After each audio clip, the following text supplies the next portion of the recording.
Assalamualaikum warahmatullahi wabarakatuh. Selamat pagi pemirsa, sahabat setia Ma'had 1 Tulungagung yang ada di rumah dan dimanapun berada. Kembali lagi di Mantul Podcast. Mantul banget loh. Oke, jadi podcast kali ini merupakan podcast perdana di tahun periode 2023-2024, di mana podcast sebelum-sebelumnya sudah membahas atau mengulas mengenai kuliah dengan organisasi, kemudian murobiah pertama di Ma'had Uin 1 Tulungagung, dan ada juga All About of Ma'had, dan masih banyak lagi dengan narasumber yang berbeda-beda dan menarik serta luar biasa. Nah, kali ini kita akan membahas tema yang tidak kalah menarik dengan podcast sebelumnya. Kira-kira penasaran gak sih siapa narasumber yang ada di samping saya? Penasaran gak kalian? Nah, stay tune terus di Mantul Podcast. Mantul banget loh. Oke, tidak usah menunggu lama lagi. Mari kita sambut narasumber kita kali ini, yaitu Mbak Umi. Monggo Mbak Umi.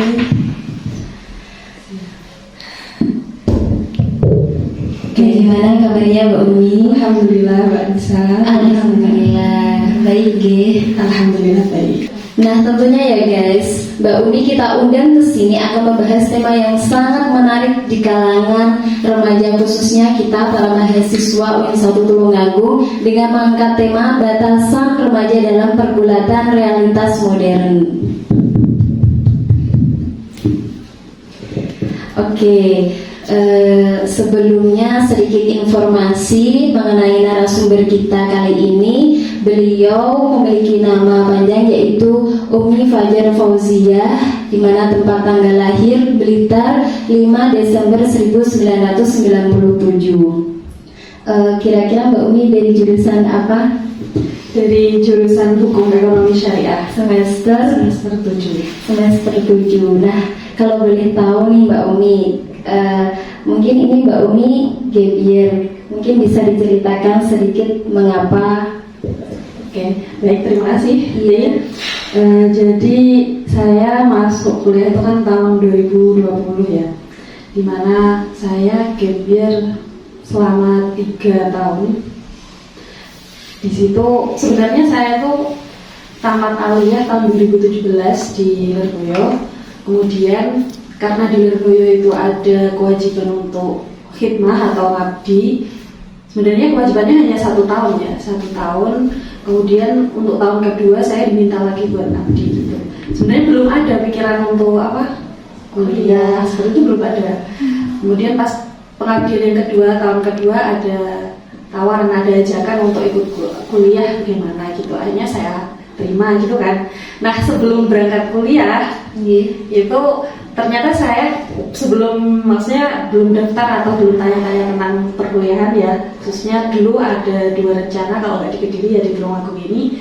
Itu saya sudah dipanggil dulu sama neng saya, sama menantu dari Romo Yai Anwar, itu Mbak Yai Anwar. Kemudian ditimbali dan ditanyai, ini mau kemana? Kok tidak meneruskan ngabdi? Terus saya jawab kalau saya ingin kuliah. Ternyata sama beliau, gimana kalau umpama sampean kuliahnya di Surabaya saja plus ngabdi di Surabaya. Nah, pada saat itu saya diutus untuk ngabdi di pondoknya Yai Miftahul Ahya, Miftahul Sunnah namanya itu. Jadi saya nggak jadi kuliah lagi. Sebenarnya ada niatan di kuliah di Surabaya, ternyata di sana karena pondoknya murni salaf juga tidak bisa untuk lanjut kuliah di sana. Oh begitu. Jadi begitu ya guys cerita dari narasumber kita. Kemudian beliau beralamat di RT 1 RW 1 Keranggan Desa Pojok, Kecamatan Garung, Kabupaten Blitar, dan status beliau masih mahasiswa nih. Kemudian hobi beliau yaitu membaca, dan ini yang paling penting prestasi beliau. Prestasi yang pertama yaitu juara 1 di MKKN Musabaqah Qiraatil Kutub Nasional yang diselenggarakan di Jambi sama di Jepara. Wow, Dan kemudian juara 1 MKK yang diselenggarakan di mana nih? Di DPC Bandung. Wow, jauh sekali. Kemudian ada juga juara 1 Qiraatul Kutub Oase yang kemarin diselenggarakan di Jakarta, UIN Syarif Hidayatullah Jakarta, serta juara 1 porsi PTKIN se-Jawa Madura. Masya Allah, sangat keren sekali. Kemudian pengalaman organisasi beliau yaitu PKPT IPPNU UIN 1 Tulungagung dan Kopri PMII Rayon Al-Fatih. Ini masih aktif nih? Tidak, kalau sekarang untuk semester 7 tidak. Oh, berarti sudah alumnis. Tidak kalah penting lagi ya infonya ini. Beliau narasumber kita Mbak Umi merupakan pengajar di Ma'had Al-Jami'ah UIN 1 Tulungagung, yaitu pengajar mahasantri dan juga pengajar musyrifah Ma'had. Sangat luar biasa sekali. Beri tepuk tangan yang meriah untuk narasumber kita. Kemudian gini ya Mbak Umi, mungkin kita lihat di lingkungan sekitar atau di luar sana banyak pemuda-pemudi yang antara laki-laki dan perempuan itu masih kurang mengenal antara batasan sesama lawan jenisnya. Nah, menurut Mbak Umi nih, mulai dari berjabat tangan atau sentuhan fisik dengan lawan jenis, kemudian bercakap atau berkomunikasi di tempat umum, itu kan sangat kalau di pandangan Islam kurang baik ini. Nah, dari situ saya boleh bertanya nggak nih Mbak Umi, bagaimana syariah mengatur batasan interaksi antara pria dan wanita yang non mahram? Baik. Terima kasih Di, izin menjawab ya. Jadi bagaimana syariat membatasi interaksi antar lawan jenis ini bisa kita lihat dengan beberapa hukum yang ada dalam fikih, yang ada dalam syariat kita. Sebenarnya kalau interaksi secara langsung ya di dalam beberapa literatur klasik atau mungkin di beberapa hukum syariat itu tidak langsung disebutkan interaksi sama laki-laki dan perempuan itu tidak diperbolehkan gitu, tidak langsung. Karena kalau kita bahas interaksi itu pasti tidak akan lepas dari yang namanya melihat, ya kan? Melihat, kemudian setelah melihat mungkin ada ngobrol atau berbincang, dan yang terakhir mungkin ada seperti berjabat tangan gitu kan. Iya. Nah, jadi interaksi itu kan tidak akan lepas dari 3 hal itu, dan ternyata 3 hal itu di syariat juga sudah diatur, sudah dibahas. Mulai dari melihat dan mulai dari melihat, mengobrol atau mungkin berjabat tangan itu semua sudah diatur, dan intinya adalah dalam 3 hal ini yang penting ada unsur kebutuhan atau hajat gitu ya. Jadi seperlunya, bahasanya seperlunya bukan sebetulnya bukan seperlunya gitu. Bisa dibilang ya, kalau sebetulnya memang ada kebutuhan yang perlu direalisasikan, sedangkan kalau sekedarnya, ya bedanya dengan sekedarnya. Kalau sekedarnya entah itu perlu atau tidak, pokok dijawab seadanya gitu. Nah gitu. Ya, jadi tidak lepas dari 3 hal itu.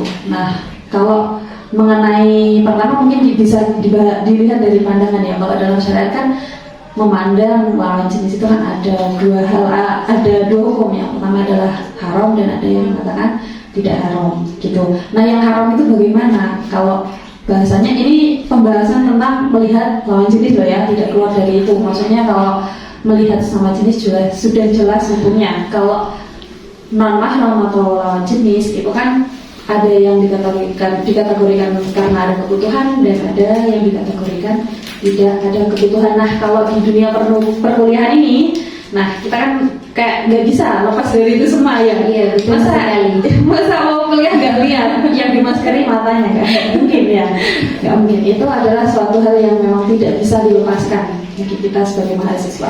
Lalu bagaimana? Karena syariat sudah membatasi kalau tidak ada kebutuhan harusnya jangan dilihat, gitu kan? Gimana kita sebagai mahasiswa yang selalu kelihatan ini cowok-cowoknya gitu? Yes, lihat sebetulnya saja. Oh, berarti dilihat sebetulnya saja. Iya, sebetulnya saja. Batasan butuh itu gimana? Umpama kalau diajak bicara nggak dilihat kan ya gimana? Bukan ya. Jadi kayak tidak melancarkan interaksi atau mungkin perbincangan gitu, Komunikasi. ya, komunikasi antara satu dengan yang lainnya dilihat sebetulnya. Apalagi kalau dalam syariat itu melihat karena dirasa atau karena belajar itu diperbolehkan. Oh gitu. Baik-baik. Jadi begitu ya guys. Kalau dengan lawan jenis itu diperbolehkan, namun hanya sepenuhnya seperlunya saja, tidak boleh lebih dari itu.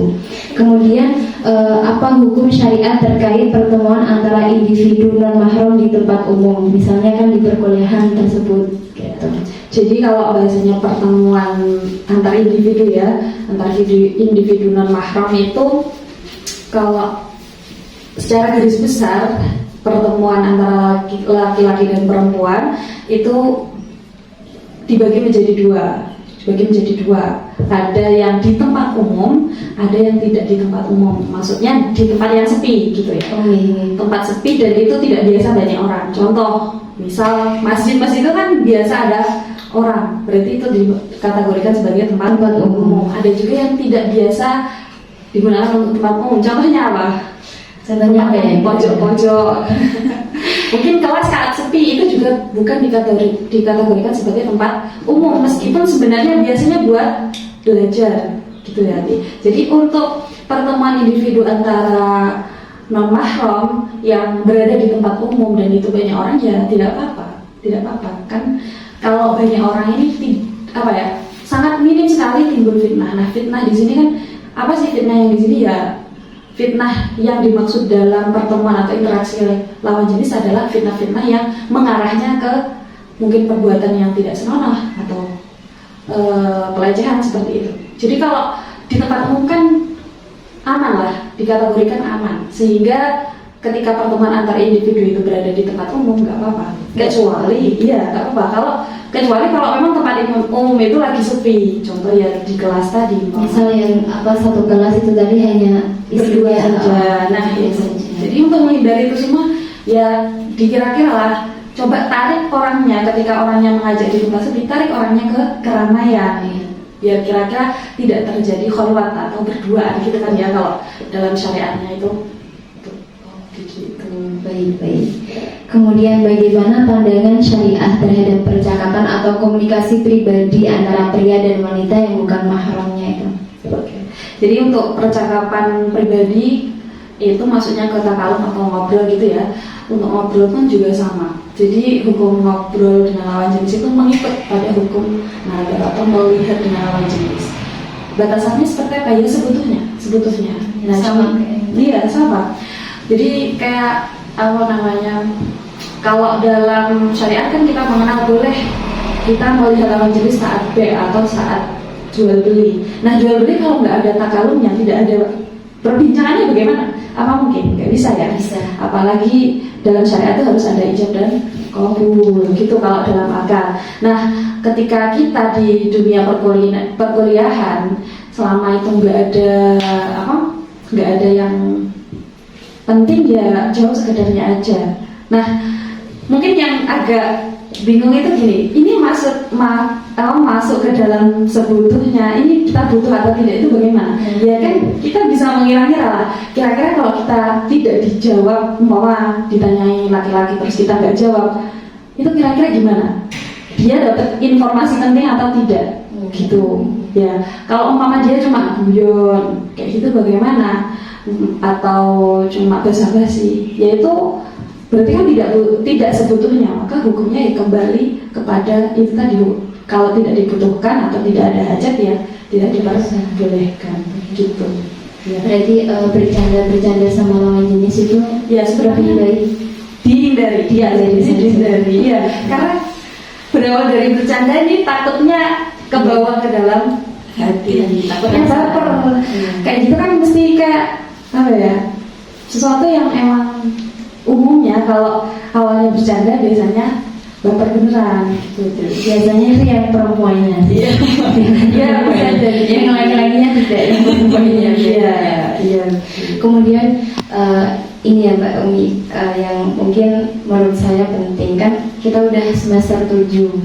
Nah, kita habis melewati masa KKN, magang. Nah, dimana misalnya KKN itu kan hampir 1 kali 24 jam bertemu, dan apalagi itu kita satu atap, satu rumah. Meskipun kita tidak hanya berdua, kalau kemarin itu kan 40 orang, tapi kan interaksinya itu kan intens gitu, full. Kemudian ini pertanyaan yang menurut saya agak penting ya Mbak, karena saya kan udah mengalami di masa yang kemarin. Karena kita kan udah semester 7, kemudian kita sudah melewati masa magang dan KKN. Yang baru kan magang, nah yang kemarin-kemarin itu kan KKN. Nah, yang misalnya ini KKN, nah KKN itu kan kita satu atap, satu rumah, kita bertemu 1 kali 24 jam, sangat full dari pagi sampai malam. Nah itu kan pasti banyak interaksinya. Kemudian nggak hanya interaksi saja, kita pasti juga nggak sengaja atau bersentuhan fisik, misalnya tangan, begitu. Kemudian kalau kita rapat-rapat atau apa bertemu dengan yang lain, pasti kita juga berjabat tangan. Nah itu pertanyaan saya, apa pandangan Islam mengenai berjabat tangan dengan pria atau wanita yang tidak memiliki hubungan mahram? Itu bagaimana? Jadi untuk berjabat tangan ini ya sebenarnya agak unik sih di kampus kita ini, karena saya sendiri sudah pernah riset dan mencoba gimana sih respon mereka ketika saya menghindar untuk berjabat tangan dan saya menerima jabatan tangan mereka. Jadi ternyata sebenarnya anak-anak UIN ini lumayan paham loh ya dengan hukum berjabat tangan ini. Jadi entah ini hanya berlaku untuk teman-teman saya atau mungkin lingkungan semuanya di UIN itu sama rata, tapi menurut saya ini pandangan yang subjektif ya. Artinya karena di UIN ini kan tidak bisa disamaratakan. Ada yang dulunya mondok, ada yang dulunya di madrasah aliyah, ada yang bahkan SMK gitu kan. Jadi kalau untuk jabat tangan sendiri dalam syariat itu belum ada yang memperbolehkan. Ya baik dalam 4 mazhab yang kita anut ini belum ada yang memperbolehkan. Sekalipun dalam mazhab Malikiyah itu kan bersentuhan kulit lawan jenis tidak membatalkan wudu. Itu kalau dalam konteks membatalkan wudu ya. Sekalipun persentuhan tanpa sengaja itu tidak membatalkan wudu, tapi tetap hukumnya bersentuhan kulit itu tetap tidak diperbolehkan. Jadi gitu. Nah, dalam seperti tadi ya, dalam keadaan KKN atau mungkin dalam magang itu kan terjadi beberapa sentuhan fisik yang tidak sengaja ya, kadang tidak sengaja. Kalau kita bahas tidak sengajanya, ya namanya tidak sengaja bagaimana gitu. Yang jelas jangan malah diteruskan, lebih disengaja lagi gitu. Ya, kalau tidak sengaja ya nggak apa-apa. Apalagi kan saya yakin kalau teman-teman yang di KKN mengerti mengenai hukum jabat tangan atau persentuhan kulit, pasti sebisa mungkin menghindar. Ya, pasti beda lah antara yang menghindar sama yang malah meneruskan gitu kan ya. Gitu kan ya. Nah, jadi selagi tidak sengaja ya nggak apa-apa. Nah, nanti kalau umpama ada yang mengajak jabat tangan bagaimana? Karena kita sudah tahu kan ternyata 4 mazhab tidak ada yang memperbolehkan. Ya kita coba dimulai dari kita sendiri untuk menghindar jabat tangan itu sendiri. Atau kalau mau tetap jabat tangan ya nggak apa-apa, tapi pakai sarung tangan atau mungkin penghalang gitu nih. Gitu. Biasanya kalau mulai juga kadang menghindari jabat tangan tuh alasan aku wudu, saya sudah wudu gitu, maaf ya gitu. Tapi biasanya itu kalau teman saya nggak mau diajak jabat tangan gitu.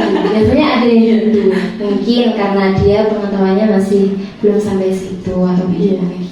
Nah sebenarnya untuk mungkin ada yang, makanya saya bilang kalau pandangan seperti ini kan subjektif ya, artinya pasti ada yang bilang Allah ya atau sok suci atau itu sebenarnya belum bisa dijadikan alasan buat kita tetap jabat tangan dengan non mahram ya, non mahram gitu. Non mahram tetap belum bisa.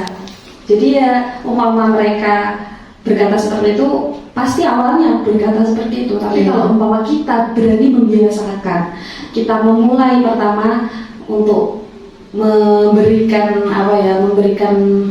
ya kalau kita menghindarkan pasti mereka anak ini kayaknya emang nggak biasa disalimin sama selain mahram kayak gitu. Mereka pasti lama-kelamaan juga Sudah terbiasa dan mengerti gitu. Mungkin awal-awal ya emang gitu, awal gitu. Iya, doktrin itu. Iya. Pasti awalnya. Betul.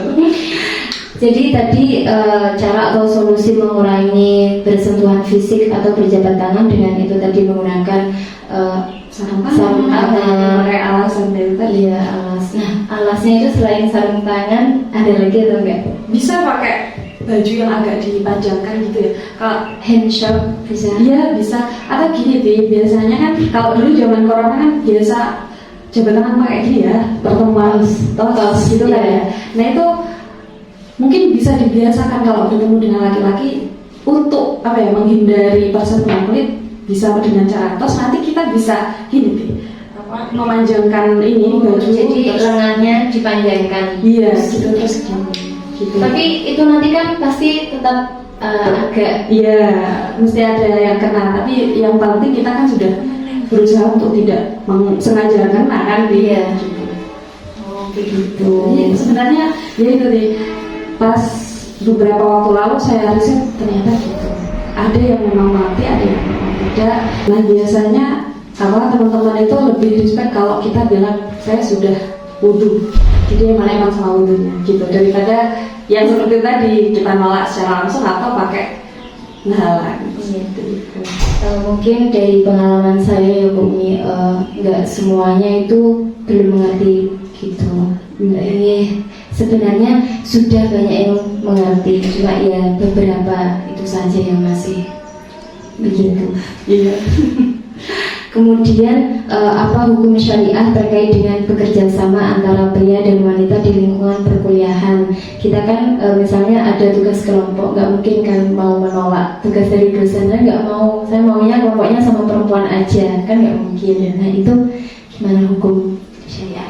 Kalau untuk kerjasamanya ya malah itu bisa jadi malah hukumnya wajib, karena itu tugas kan, tugas kuliah. Iya. Kuliah pun juga termasuk belajar. Iya. Gitu kan. Nah, tentu kalau kita melihat daripada tugas yang ini syarat daripada pembelajaran kita, di mana belajar itu juga hukumnya wajib untuk hal-hal yang lain ya maksudnya. Nah, itu nanti maka hal-hal yang mendukung itu juga hukumnya mengikut gitu. Jadi kerjasamanya bagaimana kalau kita hukumi kerjasamanya, yaitu perlu dilakukan atau harus dilakukan untuk memenuhi kewajiban kita. Gitu kan.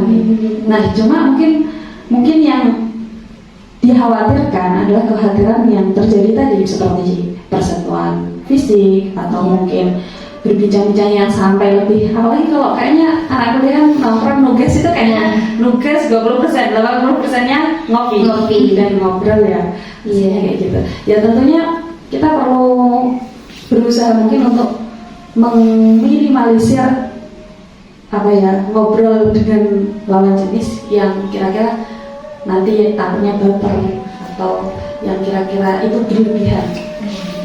Jadi Nah, misalnya ya Mbak Mi, itu kan kerja kelompoknya di angkringan atau di kafe, kayak misalnya yang sebelah Mbak ini di salon atau di bule. Nah, itu kan benar hanya misal 4 orang, laki 2, perempuan 2. Nah, itu ngobrol dari sore sampai malam, itu berempat. Nah, itu apa juga ya? oke, jadi ada faktor lain. Jadi kalau saya simpulkan, ini ada faktor lain yang mengakibatkan ia lalai dengan kewajiban lain, gitu kan ya. Iya. Jadi awalnya kerja kelompok, tapi ujung-ujungnya sampai meninggalkan sholat, sampai ngopi dan menghabiskan waktu. Tentu kalau namanya menghabiskan waktu atau sampai meninggalkan sholat, itu hukumnya haram. Nah, tapi ketika kita menghukumi suatu itu jangan satu hukum blek mutlak gitu, enggak. Karena dalam kerjasama kelompok tadi ya yang ada di Salman atau di Bule ini sampai menghabiskan waktu sholat, kerjasamanya bagaimana? Kalau kerjasama kelompoknya tetap harus dilaksanakan, tapi kerjasama itu mengakibatkan lalai sholat apa? Ya berarti sebenarnya yang lalai itu orangnya sendiri, bukan karena kerjasama itu. Iya, apalagi kadang itu deadline-nya masih lama, tapi pengennya ya nanti aja gitu kan, ya gitu. Jadi itu merupakan faktor eksternal yang membuat kerjasama itu menjadi tidak murni wajib gitu. Jadi ada hal-hal lain yang mengakibatkan kerjasama itu menjadi haram. Kalau memang kerja dari awal sudah ada rencana, ini nanti sampai maghrib aja, padahal itu dari zuhur sehingga meninggalkan waktu sholat asar umpama. Nah itu kan disengaja kayak gitu. Apalagi kan sebenarnya di Saman, di Pule itu kan sudah menyediakan musola, iya kan, kamar mandi. Jadi kayak nggak bisa dibuat alasan gitu. Ya, ternyata. Kemudian bagaimana sih Mbak syariah mengatur batasan dalam pertemuan kelompok campuran atau acara, misalnya event atau acara sosial itu yang melibatkan pria dan wanita? Oke, jadi kalau dalam suatu acara atau majelis yang sifatnya ada percampuran laki-laki atau pesertanya ada laki-laki dan perempuan, sebenarnya syaratnya adalah yang penting tidak ada ikhtilat atau percampuran sehingga mengakibatkan sentuhan fisik. Nah kalau dalam majelisan mungkin dalam suatu acara keagamaan kan bisa dibedakan ya. Kalau yang laki-laki dan perempuan ini dibedakan kelompoknya kemudian disatir. Nah untuk acara-acara yang mungkin di perkuliahan, di beberapa event di perkuliahan, di kuliah itu kan campur ya. Nah selagi kita tidak melakukan hal-hal yang sampai bersentuhan fisik seperti itu ya nggak apa-apa. Jadi artinya percampuran laki-laki dan perempuan itu tidak mutlak haram gitu. Kayak umpama di angkot itu kan nggak semuanya pasti campur laki-laki dan perempuan. Kan perempuan bisa campur dekat sama yang cewek, yang perempuan seperti itu.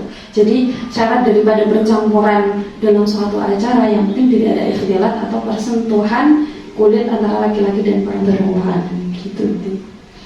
Misalnya juga bisa kalau di Mbak Ahkam biasanya musyrifah itu ada acara haflah kubro, itu kan panitia yang dibutuhkan paling yang dibutuhkan itu kan yang laki-laki. Nah bisa saja seperti itu. Bisa ya. Jadi yang penting kita menghindari terjadinya kontak fisik antara panitia yang laki-laki dengan musyrifahnya atau yang perempuan. Jadi sebenarnya itu semua bisa kok. Bisa kita hindari asal kita ingat. Kadang kan kalau acara-acara seperti itu kita nggak ingat terus pokoknya dan mari dan kayak gitu. Dan kira-kira kalau ya kita bisa lah mengira-ngira sendiri. Ini kira-kira saya tadi itu terburu-buru sampai sentuhan fisik gimana ya, kan nggak sengaja gitu kan karena terburu-buru. Apalagi kalau nanti saat apa gitu pas puncaknya itu kan lagi ribet-ribetnya. Iya betul. Iya. Jadi kembali lagi kalau tidak disengaja, tapi jangan diteruskan. Itu tadi, jangan sampai diteruskan lagi dan diulang-ulang kembali. Gitu. Kemudian harus mengerti batasan antara laki-laki dan perempuan ketika berkomunikasi. Itu harus hanya seperlunya saja, gitu. Tidak boleh lebih. Kemudian berjabat tangan atau bersentuhan fisik. Itu tadi menggunakan penghalang atau sarung tangan atau pakai tas saja. Tuh. Oke, di akhir sesi ini Mbak Umi bisa memberi pesan atau closing statement buat para remaja atau mahasiswa khususnya di UIN 1 Tulungagung. Mungkin sebenarnya interaksi antara laki-laki dan perempuan itu merupakan manifestasi dari kecerdasan spiritual kita. Jadi bisa menunjukkan kita itu bisa menjaga agama kita atau mungkin bisa menjaga diri kita itu sejauh mana bisa dilihat daripada interaksi antara laki-laki dan perempuan. Maka jangan sampai ada alasan-alasan yang membuat kita itu kayak menghalalkan atau memperbolehkan hal-hal yang sebenarnya itu tidak diperkenankan dalam syariat. Jadi buat cari-cari alasan supaya ini nggak apa-apa, kan saya nggak ada rasa, umpama seperti itu.